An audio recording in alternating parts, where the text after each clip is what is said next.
कहानी को पूरा समझने के लिए कहानी के पिछले सभी भागों को ज़रूर देखें। उसका लिंक मैं आप लोगों को डिस्क्रिप्शन बॉक्स में दे दूंगी और साथ में कमेंट बॉक्स में पिन भी कर दूंगी, तो आप वहां से भी जाकर देख सकते हैं।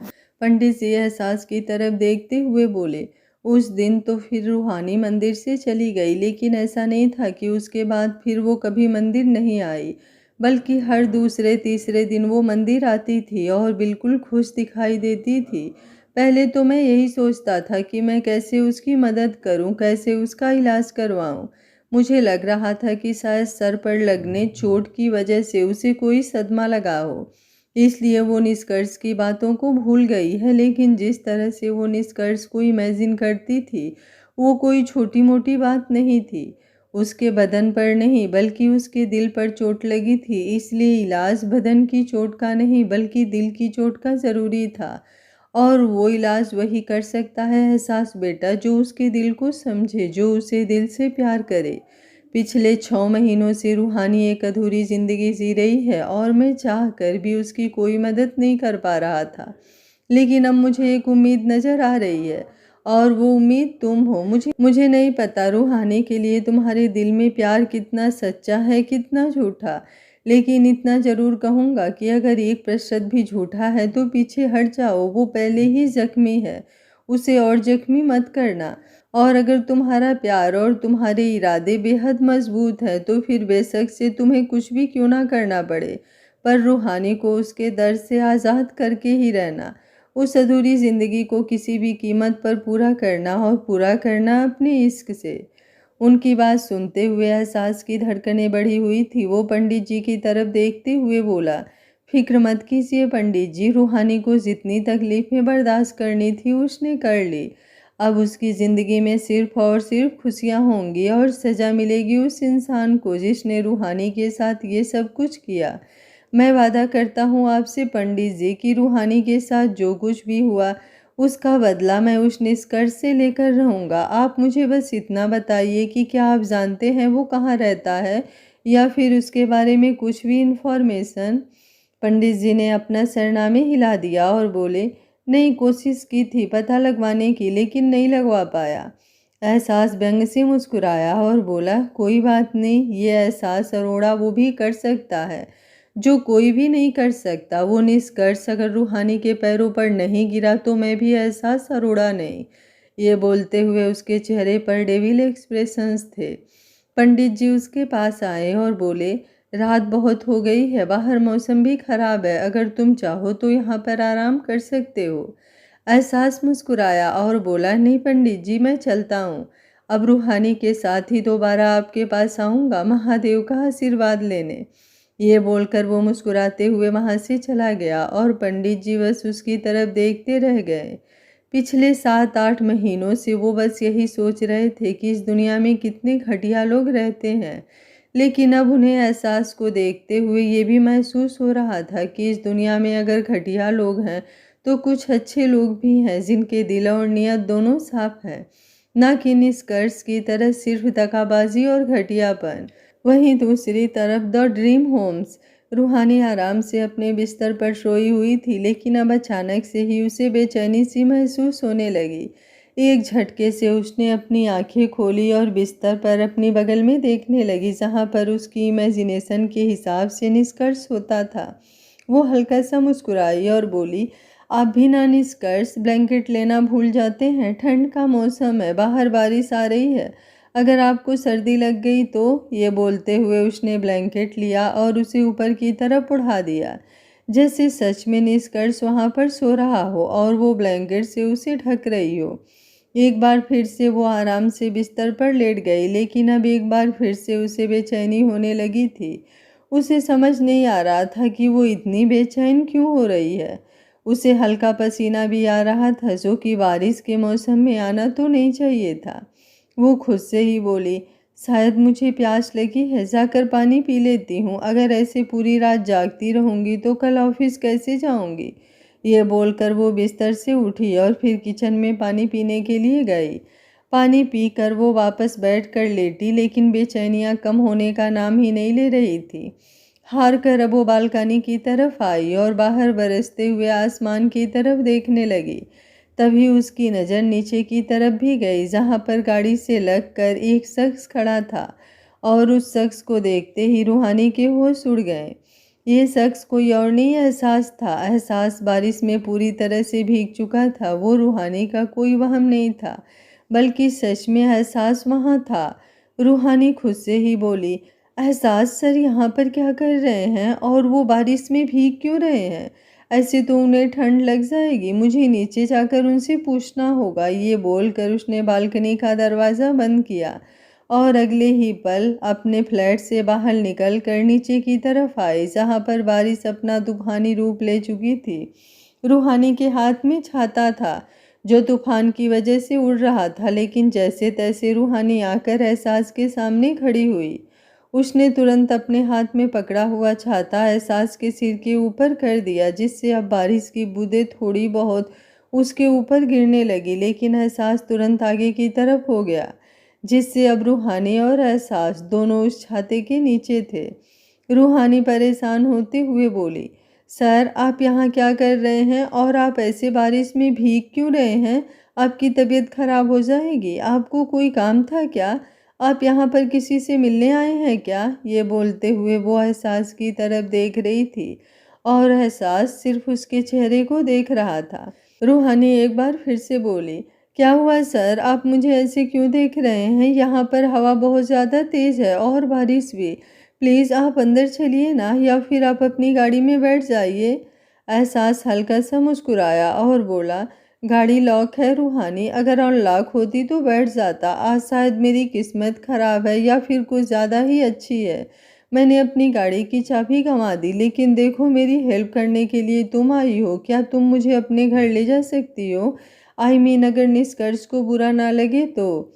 रूहानी वैसे तो पता नहीं हिचकिचाते हुए उसे अपने फ्लैट पर ले जाती या नहीं, लेकिन अब निष्कर्ष गलत साबित ना हो या फिर वो नैरो माइंडेड ना लगे, इसलिए रूहानी झट से बोली, नहीं नहीं सर, निष्कर्ष को बिल्कुल भी बुरा नहीं लगेगा, वो बहुत अच्छे हैं। बल्कि अगर वो खुद आपको ऐसी हालत में देखते ना तो इतना वक्त तो लगाते ही नहीं। प्लीज़ आप मेरे साथ चलिए मेरे फ्लैट पर। ये बोलते हुए वो हल्का सा पीछे की तरफ हुई तो एहसास भी मुस्कुराते हुए उसके साथ साथ चलने लगा। ऐसा नहीं था कि सच में उसकी गाड़ी की चाबी उसने खो दी थी, वो तो बल्कि उसकी जेब में ही थी। रूहानी बिल्कुल उसके करीब होकर चल रही थी ताकि उसके हाथ में पकड़ा हुआ छाता एहसास के सर से हट न जाए।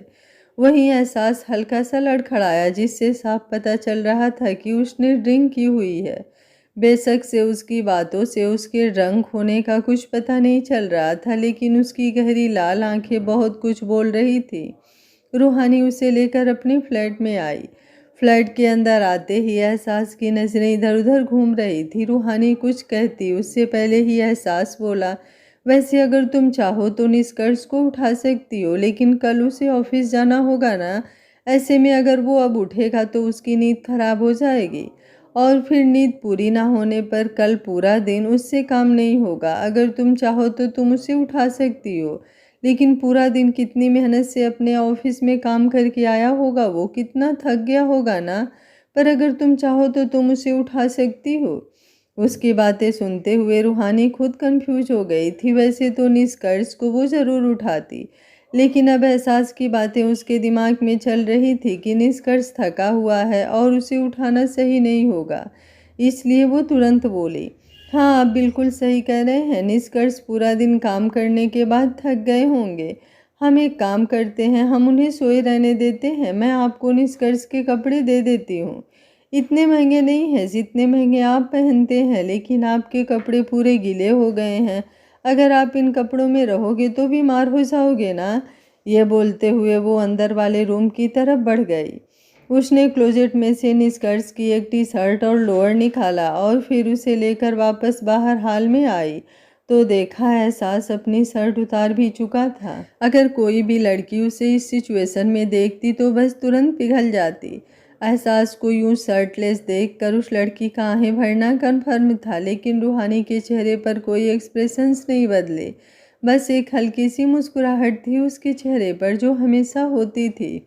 वो अपने हाथ में पकड़े हुए कपड़े को लेकर एहसास के पास आई और उसकी तरफ बढ़ाते हुए बोली, आप इन्हें पहन लीजिए, मैं तब तक आपके लिए एक कप कॉफ़ी बना देती हूँ, आपको थोड़ी राहत मिलेगी। एहसास तुरंत बोला, रहने दो, मैं ऐसे ही ठीक हूँ।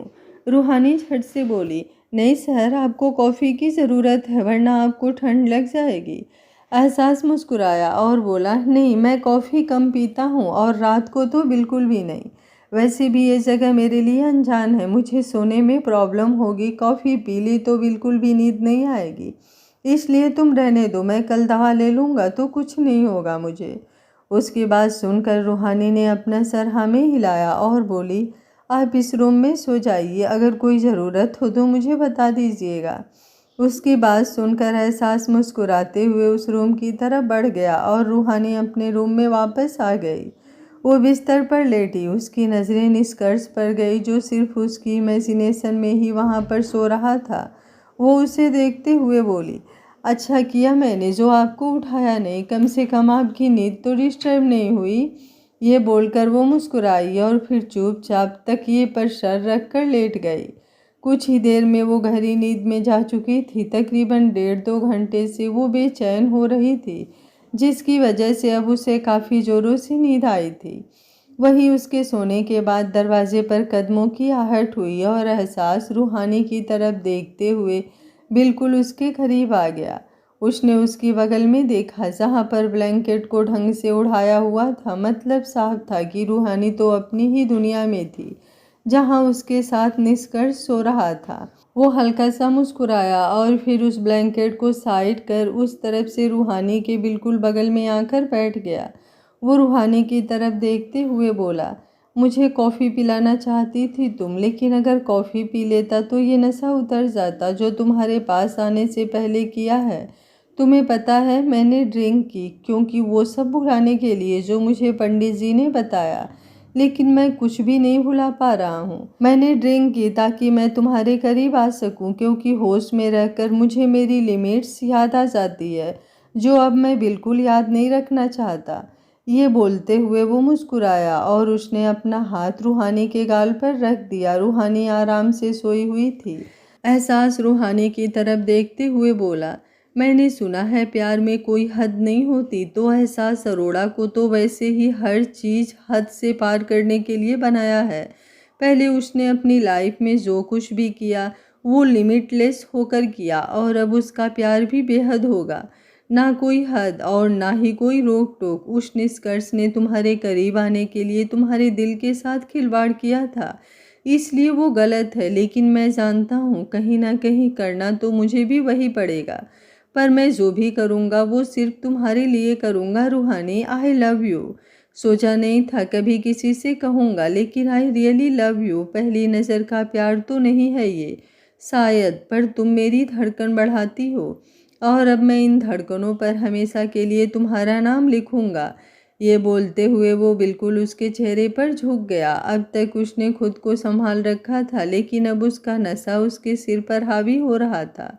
वो बिल्कुल रूहानी के माथे पर झुककर उसे शिद्दत से चूमकर बोला, तुम एक अलग दुनिया में हो रूहानी, और मैं तुम्हें तुम्हारी उस दुनिया से निकाल कर अपनी दुनिया में लाना चाहता हूँ।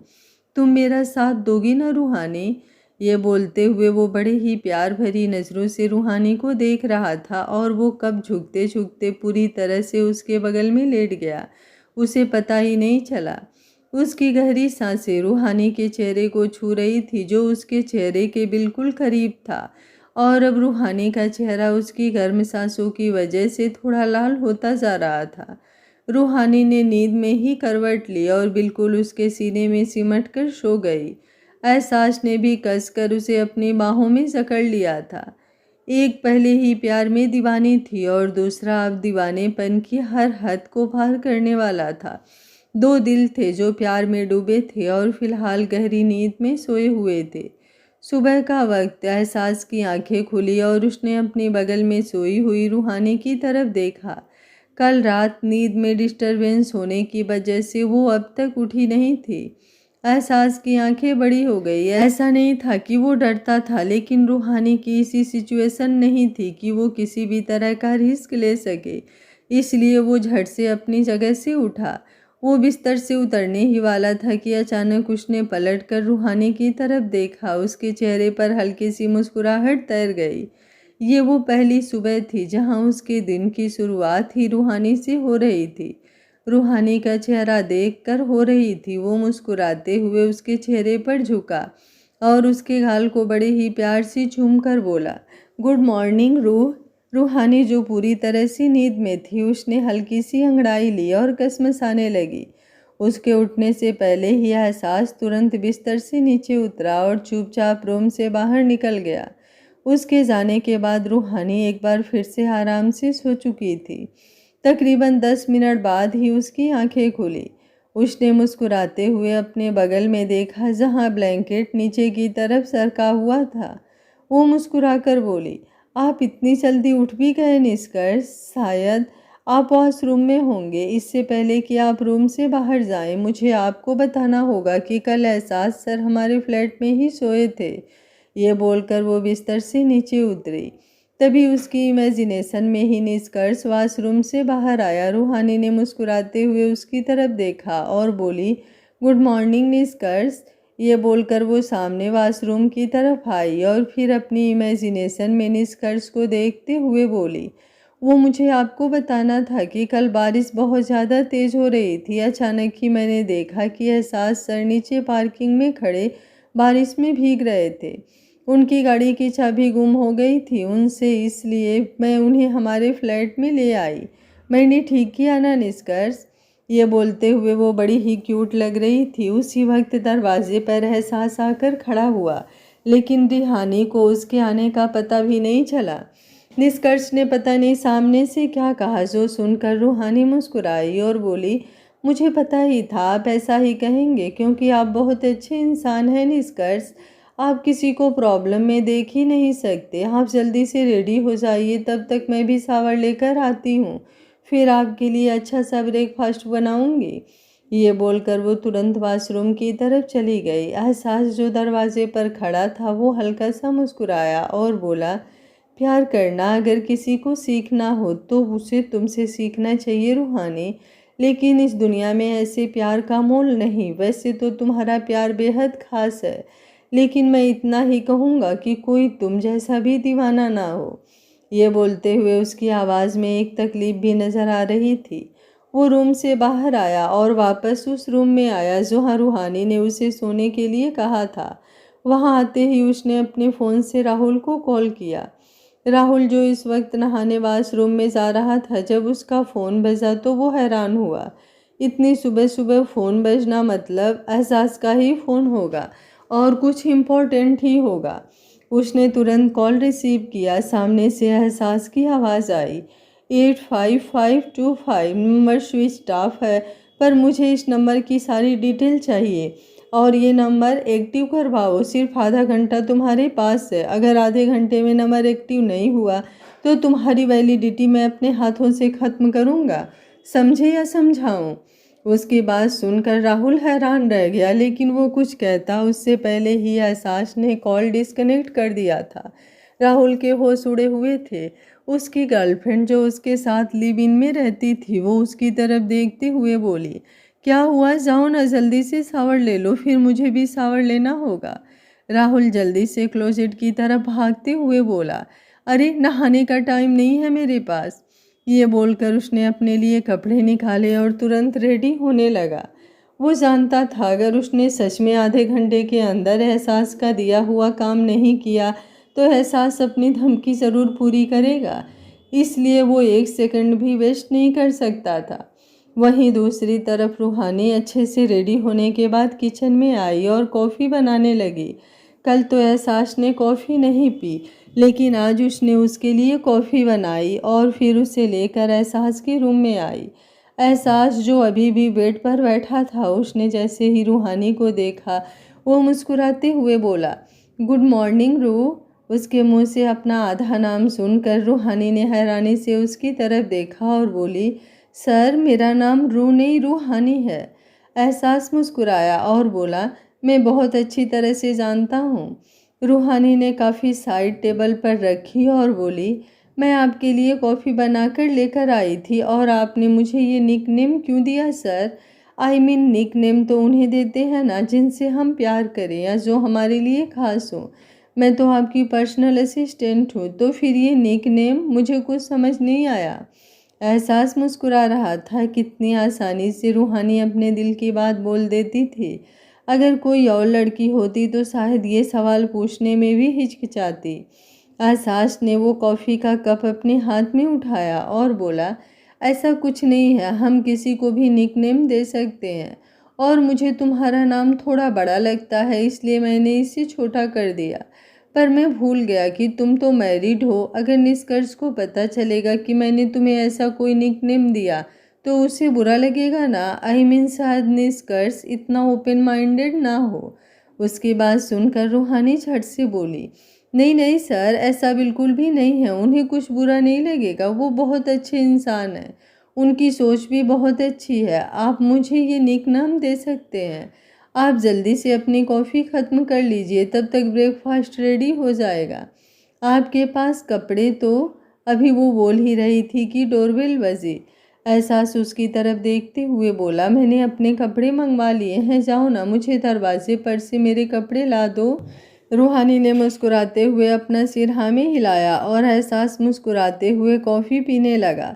उसके चेहरे पर जो मुस्कुराहट थी वो नॉर्मल नहीं थी। वो बस यही सोच रहा था कि अगर रूहानी से कोई काम करवाना है तो कैसे करवाया जा सकता है। अब उसे रूहानी को यहाँ से अरोड़ा मेंशन लेकर जाना था और वो यही सोच रहा था कि उसे रूहानी को कैसे अपनी बातों में उलझाना है। पर उसके लिए उसे चाहिए था वो नंबर जो राहुल उसे लाकर देने वाला था। रूहानी दरवाजे पर खड़ी थी, जहां पर एहसास का एक आदमी खड़ा था जो उसके लिए एक बहुत बड़ा बैग लेकर आया था। इतना बड़ा बैग देखकर रूहानी हैरान हुई और बोली, एहसास, क्या यहाँ पर 2-4 दिन के लिए रहने वाले हैं? वो आदमी तुरंत बोला, मुझे नहीं पता मेम साहब, उन्होंने ये सामान मंगवाया था और मैं ये सामान ले आया। प्लीज़ ये सब उन्हें दे दीजिए। ये बोलकर उसने वो बैग वहाँ पर रखा और फिर वहाँ से चला गया।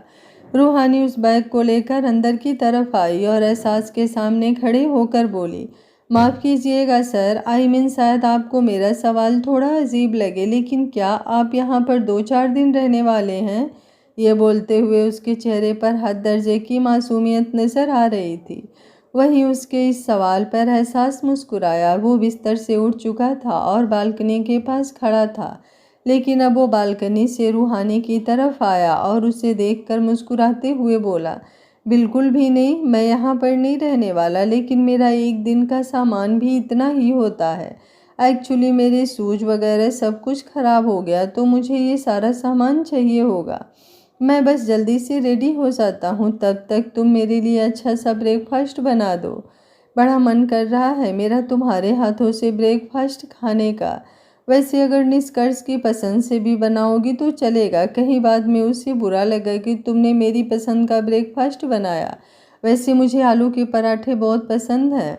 उसकी बात सुनकर रूहानी के चेहरे पर कंफ्यूजिंग एक्सप्रेशंस था।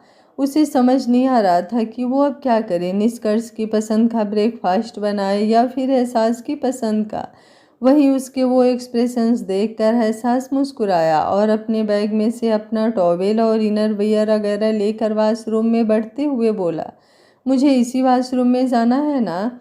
रूहानी अपने ख्यालों की दुनिया से बाहर आई और बोली, हाँ सर, अगर कोई चीज़ चाहिए हो तो आप मुझे आवाज़ लगा दीजिएगा। बाकी सब तो वैसे रखा है, लेकिन फिर भी अगर कुछ ज़रूरत हो तो। ये बोलकर वो हल्का सा मुस्कुराई और फिर वहाँ से चली गई। एहसास वॉशरूम के अंदर आया और आते ही वॉशरूम में अपनी नज़रें घुमाने लगा। वो वॉशरूम उसके रूम के वॉशरूम से आधा भी नहीं था, लेकिन पूरी तरह से क्लीन था। रूहानी घर की सफाई बहुत अच्छे से करती थी, जिससे साफ समझ आता था कि उसका मेंटली बैलेंस बिगड़ा नहीं हुआ है, वो बस एक इल्यूज़न में है। बाकी पागलों वाली उसमें कोई बात नहीं है, वरना पागल इंसान तो कहाँ साफ सफाई का ख्याल रख पाता है। उसकी नज़र सामने रखे हुए बॉडी वॉश पर गई और अगले ही पल उसने उस बॉडी वॉश को उठाया और वॉशरूम की खिड़की खोलकर सीधा नीचे ज़मीन पर फेंक दिया। अब वो पूरी बिल्डिंग में कहाँ गया और कहाँ नहीं, यह एहसास भी नहीं जानता था, लेकिन उसके दिमाग में सिर्फ एक ही बात गूंज रही थी, अगर कोई चीज़ चाहिए हो तो आप मुझे आवाज़ लगा दीजिएगा। वो यूं ही लोअर पहने जाकर शावर के नीचे खड़ा हो गया और अगले ही पल उसे शावर ऑन कर दिया। वहीं रूहानी अब किचन में आकर आलू बॉयल कर रही थी, क्योंकि उसे एहसास के लिए उसके फेवरेट आलू पराठे बनाने थे। अगर वो नहीं बनाती तो एहसास को निष्कर्ष गलत लगता, और वो भला निष्कर्ष को गलत प्रूफ कैसे होने दे सकती थी। तभी उसके कानों में एहसास की आवाज़ गूंजी, रूह प्लीज़ 1 मिनट अंदर आना, मुझे तुम्हारी हेल्प चाहिए। उसकी आवाज़ सुनकर रूहानी ने एहसास के रूम की तरफ देखा और फिर जल्दी से अपने हाथ साफ कर रूम के अंदर आई। वो वॉशरूम के दरवाजे पर आकर खड़ी हुई और बोली, क्या हुआ सर, आपने मुझे आवाज़ लगाई? एहसास अंदर से बोला, मुझे बॉडी वॉश नहीं मिल रहा और मुझे बॉडी वॉश के बिना नहाना अच्छा नहीं लगता। रूह प्लीज़ मुझे बॉडी वॉश ला दो ना। रूहानी झट से बोली, लेकिन बॉडी वॉश तो वॉशरूम के अंदर ही है सर। एहसास तुरंत बोला, तो क्या मैं झूठ बोल रहा हूँ? रूहानी भी जल्दी से बोली, मैंने ऐसा तो नहीं कहा सर। मैं एक काम करती हूँ, आपको अपने वॉशरूम से बॉडी वॉश ला देती हूँ, आप उससे शावर ले लीजिएगा। ये बोलकर वो जैसे ही वहाँ से जाने लगी, एहसास झट से बोला, मैं तब तक यहाँ पर वेट करता खड़ा रहूँगा क्या? आई मीन तुम्हारा वहाँ आने जाने में कितना टाइम वेस्ट होगा। प्लीज़ अंदर आकर ढूंढ दो ना। अगर तुम्हें लगता है कि यहाँ पर बॉडी वॉश है तो यहीं कहीं पड़ा होगा, बस मुझे दिखाई नहीं दे रहा है। उसकी बात सुनकर रूहानी अब सोच में पड़ गई थी कि वो अंदर जाए या नहीं। तभी एहसास एक बार फिर से बोला, कहीं ऐसा तो नहीं कि तुम निष्कर्ष की वजह से अंदर नहीं आ रही? आई मीन कहीं तुम्हें ऐसा तो नहीं लग रहा कि तुम वॉशरूम के अंदर आओगी तो निष्कर्ष बुरा मान जाएगा? क्या उसे तुम पर ट्रस्ट नहीं है? उसकी बात सुनकर रूहानी गुस्से से बोली, ऐसा बिल्कुल नहीं है सर, वो मुझ पर बहुत ज़्यादा ट्रस्ट करते हैं, उन्हें कोई प्रॉब्लम नहीं है अगर मैं अंदर आऊँगी तो। ये बोलते हुए उसने वॉशरूम का दरवाज़ा खोला और अंदर आते ही उसकी नज़र सीधा एहसास पर गई, जो शावर के नीचे खड़ा था और पानी में भीगता हुआ वो और भी ज़्यादा दिलकश लग रहा था। कोई और लड़की होती तो अब तक तो उसे अपनी किस्मत पर नाज होता कि उसे एहसास अरोड़ा को ऐसे देखने को मौका मिला, लेकिन रूहानी ने उस पर से तुरंत अपनी नज़रें हटा ली और इधर उधर अपनी नज़रें घुमाने लगी। वो बॉडी वॉश ढूंढ रही थी। बॉडी वॉश ढूंढते हुए वो बिल्कुल आगे की तरफ आ चुकी थी, जहाँ कुछ ही कदमों की दूरी पर एहसास भी था। एहसास यूं ही उसे परेशान कर रहा था। इन्हीं छोटी छोटी चीज़ों से तो रूहानी उसके करीब आने वाली थी, और उसे यकीन था कि अगर एक बार रूहानी उसके करीब आ गई तो निष्कर्ष से दूर तो वो खुद ब खुद हो जाएगी। रूहानी बॉडी वॉश ढूंढ ही रही थी कि अचानक ही एहसास जोरों से चिल्लाया, उई अम्मा! उसका चिल्लाना सुनकर रूहानी शौक रह गई। उसने तुरंत पलटकर उसकी तरफ देखा, लेकिन जल्दबाजी के चक्कर में उसका पैर स्लिप हो गया और वो सीधा नीचे ज़मीन पर गिरने लगी। एहसास ने उसे नीचे गिरते हुए देखा तो जल्दी से उसकी कमर पर अपना हाथ रखा और उसे अपनी तरफ खींचा, पर अब उसका खुद का पैर स्लिप हो गया और वो रूहानी को लेकर ही नीचे ज़मीन पर गिरा। नीचे वो खुद था और रूहानी उसके ऊपर। रूहानी की हार्ट बीट एक पल के लिए स्किप हो गई थी। उसने अपनी आंखों को कसकर बंद कर दिया था। एहसास की नज़रें उसके चेहरे पर थी। रूहानी भी उसके साथ साथ शावर के पानी में भीगने लगी थी और उसके चेहरे से होते हुए पानी एहसास के चेहरे पर गिर रहा था। एहसास की खुद की धड़कनों ने शोर मचाना शुरू कर दिया था। वो सही कहता था, आज तक कोई भी लड़की उसकी धड़कनों पर हुकूमत नहीं कर पाई थी, लेकिन रूहानी का नाम और उसका एहसास ही काफ़ी था एहसास की धड़कनों को बेताब करने के लिए। एहसास के दोनों हाथ रूहानी की कमर पर थे, लेकिन अब उसने अपना हाथ रूहानी के चेहरे की तरफ बढ़ाया और फिर उसके गालों पर आए हुए बालों को उसके कान के पीछे करने लगा।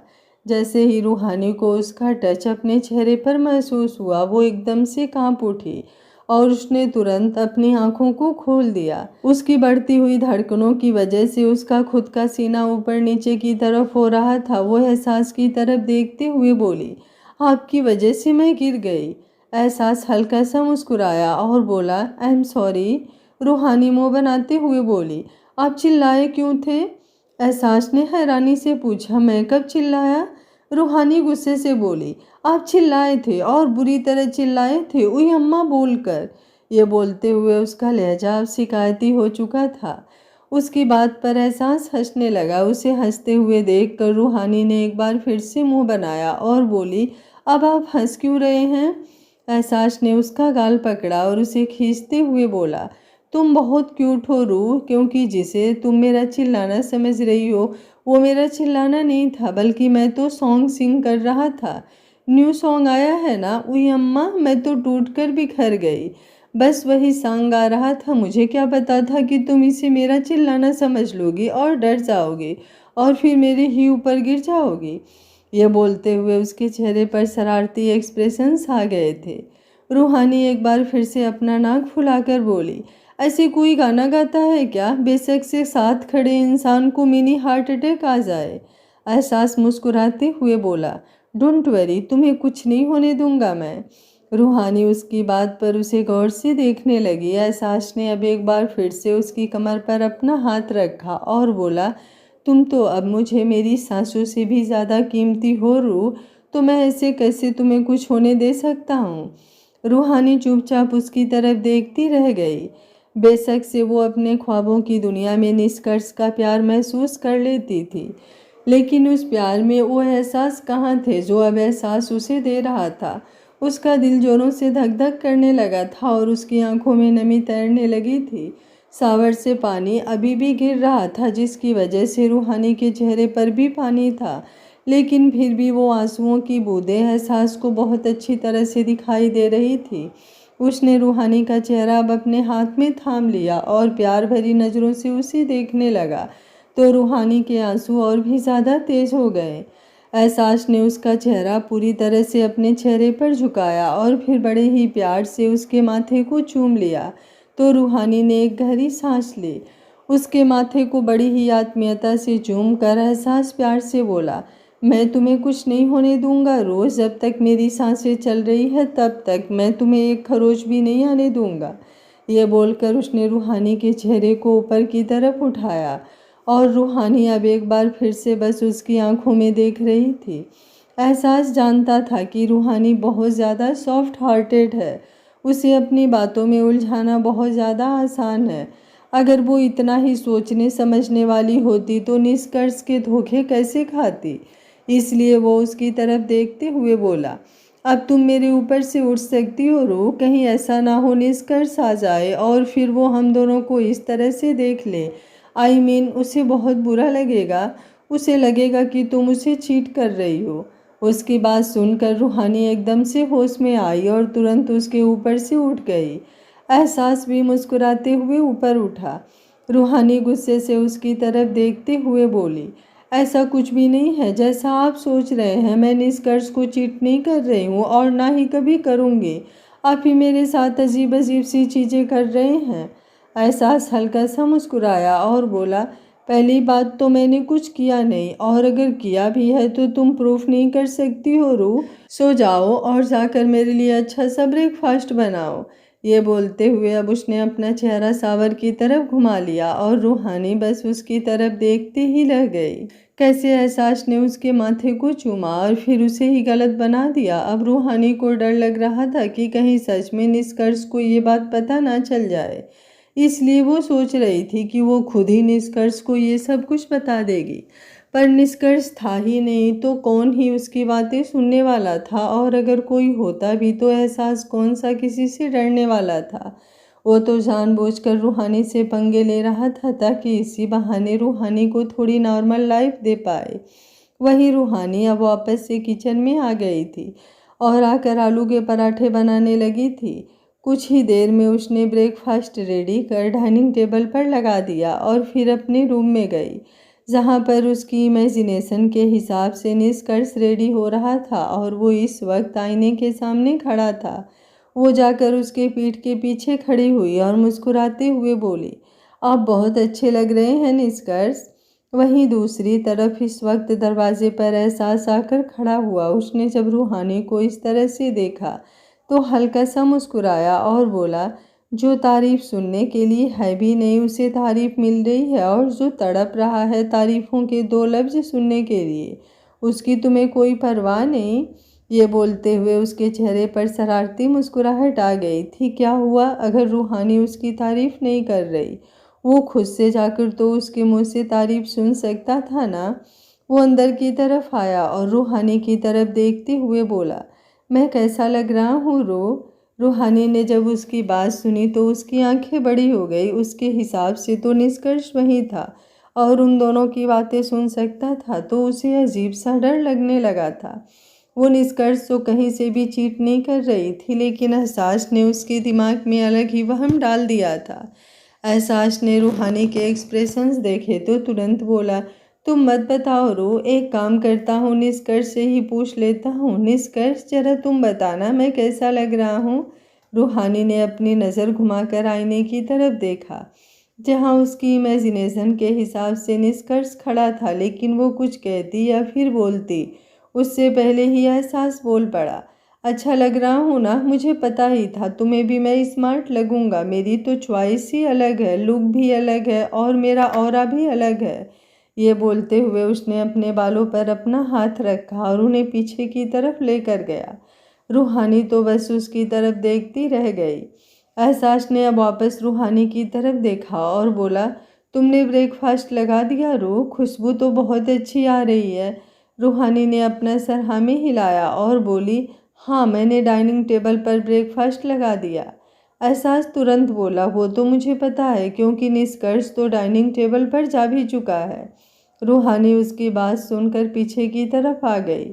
उसके एक्सप्रेशंस देखकर एहसास के चेहरे पर मुस्कुराहट भी थी और दिल को तकलीफ भी हो रही थी, क्योंकि ये सब करना रूहानी की इमोशंस के साथ खेलना था, लेकिन फिलहाल ये ज़रूरी था।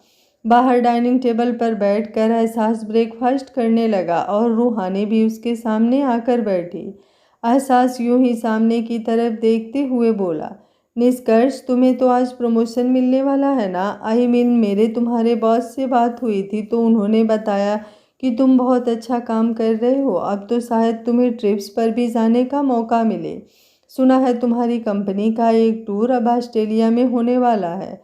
तुम भी अपने बॉस के साथ जा रहे हो क्या? रूहानी उसकी बात सुनते हुए निष्कर्ष की तरफ देख रही थी। वो जो सवाल खुद निष्कर्ष से पूछती थी उसका जवाब तो वो इमेजिन कर लेती थी, लेकिन एहसास जिस तरह से निष्कर्ष के साथ बातें कर रहा था वो इमेजिन करते हुए उसे थोड़ी प्रॉब्लम हो रही थी। लेकिन एहसास अपने सवाल का खुद ही जवाब देते हुए बोला, फिर तो बहुत अच्छी बात है। अगर तुम्हें मौका मिल रहा है तो तुम्हें ज़रूर जाना चाहिए। उसकी बात पर रूहानी मुस्कुराई, क्योंकि इतने में ही उसने इमेजिन कर लिया था कि निष्कर्ष ने क्या जवाब दिया। वो मुस्कुराते हुए बोली, हाँ एहसास सर, सही कह रहे हैं निष्कर्ष, आपको अपने बॉस के साथ ज़रूर जाना चाहिए। ये बोलकर वो अपना ब्रेकफास्ट करने लगा। कुछ देर बाद रूहानी ने एहसास की तरफ देखा और बोली, आपको ऑफिस नहीं जाना क्या? एहसास मुस्कुराया और बोला, हाँ जाना है ना, क्यों नहीं जाना? वो एक्चुअली मैं निष्कर्ष से यही पूछने वाला था कि क्या मैं तुम्हें अपने साथ ऑफिस ले जाऊं? वैसे भी वो तो अकेला ऑफिस जाने वाला है, तो तुम मेरे साथ ही चलो। उसकी बात सुनकर रूहानी निष्कर्ष की तरफ देखने लगी, लेकिन वो कुछ बोलती उससे पहले ही एहसास बोल पड़ा। देखा, निष्कर्ष ने भी हाँ बोल दिया। रूहानी मुस्कुराई। उसे अपने सिर में दर्द महसूस होने लगा था। शायद उसकी जो इल्यूज़न की दुनिया थी उसमें खलल पड़ रहा था और वो सब चीज़ें उसका दिमाग अपने अंदर समेट नहीं पा रहा था। एहसास रूहानी की तरफ देखते हुए बोला, अब चले ऑफिस? एक्चुअली मुझे थोड़ी देर हो रही है, एक इम्पॉर्टेंट मीटिंग अटेंड करनी है मुझे, और उस मीटिंग में तुम्हारा होना भी बहुत ज़रूरी है। उसकी बात पर रूहानी ने अपने माथे से अपना हाथ हटाया और निष्कर्ष की तरफ देखते हुए बोली, मैं चलती हूँ निष्कर्ष। उसकी बात पर निष्कर्ष ने मुस्कुराते हुए उसकी तरफ देखा और उसे बाय बोल दिया तो रूहानी एहसास के साथ नीचे पार्किंग एरिया में आई। एहसास ने तुरंत अपनी पॉकेट में से गाड़ी की चाबी निकाली और गाड़ी में बैठने लगा तो रूहानी झट से बोली, लेकिन आपने तो कहा था कि आपकी चाबी खो गई, इसलिए तो आप रात को मेरे फ्लैट पर रुके थे ना? उसकी बात पर एहसास के चेहरे का रंग उड़ गया। बेशक से इल्यूशन की दुनिया में रह रही थी रूहानी, लेकिन उसे के दिमाग में कोई कमी नहीं थी। वो झट से बोला, तुम मुझ पर शक कर रही हो? तुम्हें लग रहा है कि मैं बहाने से तुम्हारे घर पर रुका? शायद तुम भूल रही हो रूह कि मैंने आज सुबह अपना सामान भी मंगवाया था, तो उसी में मैंने अपनी गाड़ी की एक्स्ट्रा चाबी भी मंगवाई थी। उसकी बात पर रूहानी ने अपना माथा पीट लिया और बोली, सॉरी सर, आपको मेरी बात का बुरा लगा तो मैं तो बस यूं ही आपसे सवाल कर रही थी। उसकी बात पर एहसास हल्का सा मुस्कुराया और बोला, तुम्हारे दिल से सवाल सीधा मेरे दिल पर लगे हैं रूह। उफ, क्या ही बताऊं क्या दर्द हो रहा है। ये बोलकर वो गाड़ी में बैठ गया और रूहानी उसकी बात सुनकर बस उसे देखती रह गई। एहसास का ये अंदाज उसके रोंगटे खड़े कर रहा था। एहसास ने गाड़ी का हॉर्न बजाया तो रूहानी तुरंत गाड़ी में बैठी और गाड़ी वहां से निकल गई। रास्ते में रूहानी बाहर की तरफ देख रही थी। एहसास बार बार उसकी तरफ देखता और उसकी नज़रों को बाहर की तरफ देखकर उसे अजीब सी चिढ़ मचती। वो चाहता था कि रूहानी उसकी तरफ देखे, इसलिए अचानक ही उसने रूहानी के हाथ पर अपना हाथ रखा और उसे कसकर अपने हाथ में जकड़ लिया। रूहानी एकदम से कांप उठी। कहानी के आने वाले पार्ट बेहद खूबसूरत और इंटरेस्टिंग होने वाले हैं, तो आप लोग अपना प्यार और साथ बनाए रखिए। अगर कहानी आप लोगों को अच्छी लगती है तो वीडियो को एक लाइक ज़रूर करिएगा और चैनल पर नए हैं तो सब्सक्राइब भी कर लीजिएगा और कमेंट बॉक्स में अपनी राय ज़रूर दीजिएगा कि कहानी आप सभी को कैसी लग रही है। Thank you for watching. मिलते हैं कहानी के अगले भाग में, तब तक स्वस्थ रहिए, मस्त रहिए, अपना ख्याल रखते रहिए।